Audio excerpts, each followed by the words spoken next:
Turma boa do Trocando em Miúdo, sejam muito bem-vindos. Eu perguntei aos meus amigos ouvintes e seguidores do nosso trabalho se a democracia está em risco ou se corre risco. Com Bolsonaro ou Lula, eles têm força de poder para destruir a nossa democracia? Ouvimos eleitores de Bolsonaro e de Lula, como também ouvimos eleitores que pretendem anular o voto e que merecem ser ouvidos. Vamos ouvi-los. Boa tarde, Bruno Marques. Meu amigo, o meu conceito da palavra é democracia. A gente sabe que é uma palavra derivada do grego. Demo é povo, cracia é poder, né? Poder emanado do povo. E que, na verdade, nós estamos vendo esse poder não ser do povo. Ele tem sido mais um poder de subjugar o povo do que um poder que emana do povo. Então está invertida a democracia do Brasil, principalmente pelo STF. E como você está falando a respeito dos dois, tanto o candidato Bolsonaro quanto o Lula, ao meu ver, quem tem a prioridade pela democracia é o governo Bolsonaro. E ele tem uma preocupação maior, sim, Oi, com a Bruno Marques, quem democracia. fala aqui é Vinícius Guerreiro de São Paulo. Com a eleição de Lula, eu acredito que a democracia liberal tentará se manter viva. Com a reeleição de Bolsonaro, ela terá um prejuízo um pouco maior. Mas, a meu ver, a gente precisa progredir a democracia para não somente o voto em pessoas, mas no voto nas ideias. Dessa maneira, a gente conseguiria que a população conseguisse ser realmente ouvida e boas ideias colocadas por candidatos diferentes poderiam ser aproveitadas em uma mesma legislação e uma mesma gestão executiva. Tá bom? Um abraço, até logo. Olá, por aqui o Tenente Coronel Luiz Carlos, da Reserva Remunerada da Polícia Militar. Conforme sugestão, a democracia ipsiliteris é o governo onde o povo exerce a sua cidadania. Trocando em miúdos, viver em democracia é viver em liberdade, liberdade de expressão, liberdade de opinião, liberdade de crença, liberdade de ir e vir e permanecer, liberdade de escolha, liberdade de pensamento. Isso é democracia, onde o povo exerce a soberania, né? Onde o povo tem a, a possibilidade de exercer o livre-arbítrio. Com relação ao pleito, não se trata de Lula ou de Bolsonaro, não se trata disso. Trata-se de ideologia, trata-se de escolha de um sistema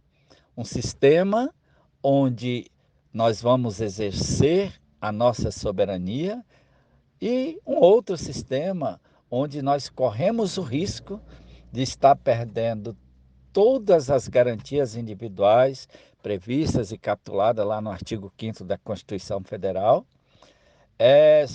e pior ainda, né, contribuindo para a nossa escravização, bem como para o fortalecimento ou enriquecimento ilícito de governos.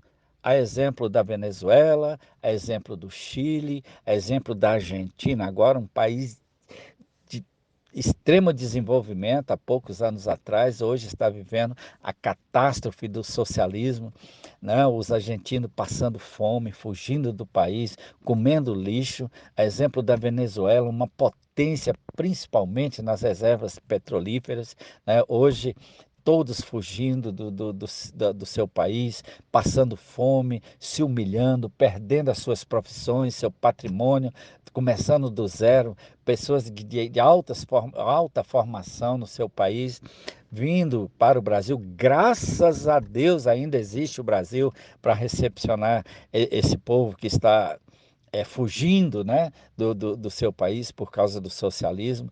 Olha o exemplo do Chile, eu que sou policial, o Chile tinha uma das melhores polícias militarizadas do mundo, que eram os carabinieri, foi destruída, acabou, extinguiu, não se ouve mais falar em Carabineres, né? Então, assim, a exemplo de Bolívia, Colômbia e outras, né?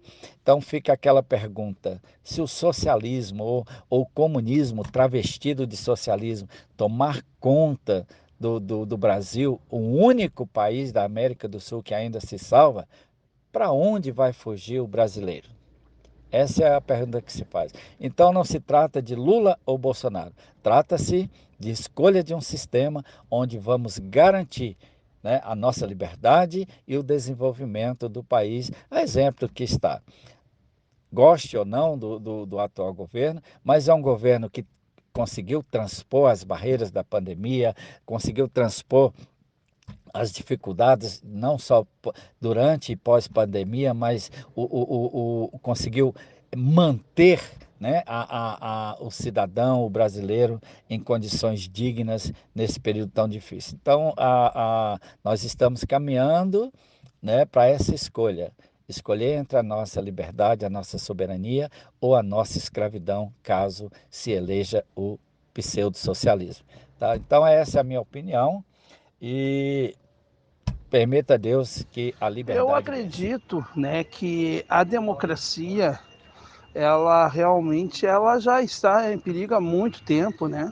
Afinal de contas, nós temos um sistema político carcomido, onde, né, se baseia, né, na governança através da corrupção, do tomar lá da cá e tudo mais. Tanto Bolsonaro como Lula, para mim, representam, né, um caminho perigoso para a democracia. Evidentemente que Lula, né, ele ainda está muito mais no campo democrático do que o Bolsonaro. Mas acho, sinceramente, que democracia no Brasil é algo que não existe no sentido do que ela é realmente.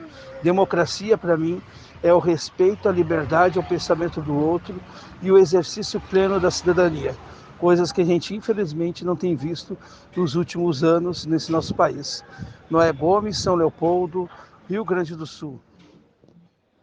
As instituições brasileiras perderam seu sentido de unidade e de independência. Um invade a atribuição do outro sem cerimônia e tudo isso contribui para a desarmonia institucional.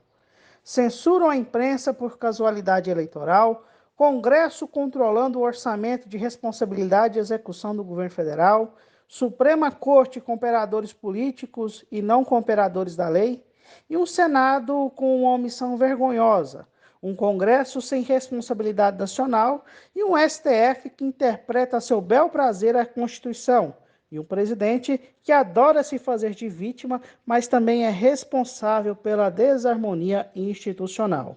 É inegável que essa guerra das instituições da República se deu no governo Bolsonaro, mas a semente do mal foi plantada durante os governos do Partido dos Trabalhadores e de um traumático processo de impeachment que sofreu Dilma Rousseff e que o país ainda não digeriu.